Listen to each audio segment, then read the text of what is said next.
Après, pour moi, ce qui s'est passé entre Dabia et Lola, ça ressort plus du racisme anti-blanc, où Lola était traitée comme une privilégiée parce qu'elle était blonde aux yeux bleus, donc elle ressemblait à une Aryenne, donc du coup, clairement, Dabia l'a pris en chasse en sachant que c'était la fille de la concierge, en fait, de la gardienne de l'immeuble. Et que la gardienne de l'immeuble ayant apparemment refusé de céder un pass, autrement dit une clé, quoi, à Dabia, ben Dabia serait vengé sur Lola en marquant d'ailleurs sur ses pieds un 1 et un 0 et apparemment sur son TikTok il y avait 1 et 0. Donc du coup voilà. Après ensuite t'as l'extrême gauche qui récupère, à savoir Mediapart et plein d'autres trucs, qui récupère et puis Cassandre aussi, qui récupère avec un K, qui récupère pour dire ouais en fait l'extrême droite a récupéré parce que regardez elle est blonde aux yeux bleus ça leur plaît et tout. Alors après il a été question d'enfance bourrée. Moi je connais surtout les Kabyles et pour moi j'en reste là. Elle est Lola, c'est un prénom qui est connoté espagnol principalement, donc latina, donc forcément bah je vois pas pourquoi. Vous savez dans les halls d'immeubles on croise un peu toutes sortes de gens, hein, faut un petit peu sortir des fois. Non mais trêve de plaisanterie, les gens le savent très bien, donc c'est une hypocrisie, c'est un secret de polichinelle tout ça. Donc j'ai pas du tout aimé que les médias, alors, de gauche mais même mainstream en fait, de droite bancaire, on-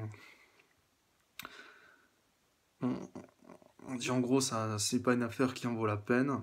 Ok. Alors du coup la récupération, bah forcément c'est le premier qui la prend quoi. Puis celui qui la prend, bah, c'était l'extrême droite apparemment.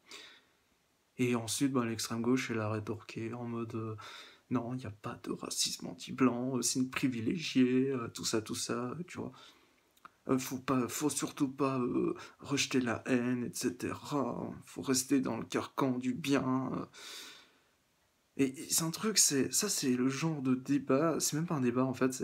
Ça me fume. Tu vas dans n'importe quel autre pays que la France, les gens sont fiers de leur race, de leur pays, de leurs ancêtres. Tu vas dans n'importe quel autre pays, ils sont pas traités de racistes. Alors que, je vais dire personnellement mon point de vue, oui, bah, j'étais dans une campagne française, une fois je me promenais comme ça, déguisé en indien, avec une plume dans les cheveux, j'avais les cheveux longs à l'époque, et en fait c'est vrai, il y a des racistes, en Bourgogne, il y a plein de racistes. Par contre, franchement, c'est incomparable avec les pays de l'Est, hein. Mais même l'Allemagne, tu vas en Allemagne, t'as... t'as presque pas de noirs en fait. Ils doivent être 10 dans toute l'Allemagne. Rends-toi compte. Plus tu vas dans l'Est, moins il y en a. Et après, quand tu vas carrément dans les pays baltes, bah, il y en a maximum un ou deux, et encore. Et après, bah, tu vas en Russie, il n'y en a plus. Donc voilà, le racisme, je suis désolé de le dire, mais la France, c'est pas du tout, du tout, du tout ce qu'on pense, hein.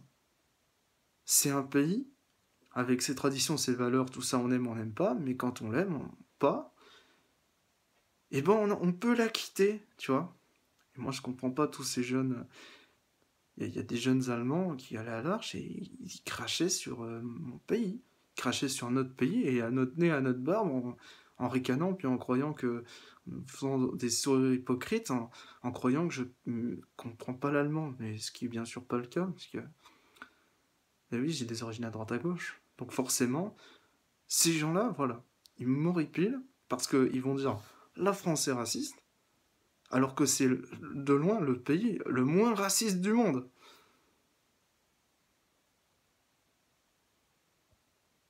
Va dans les autres pays, tu verras comment tu seras accueilli.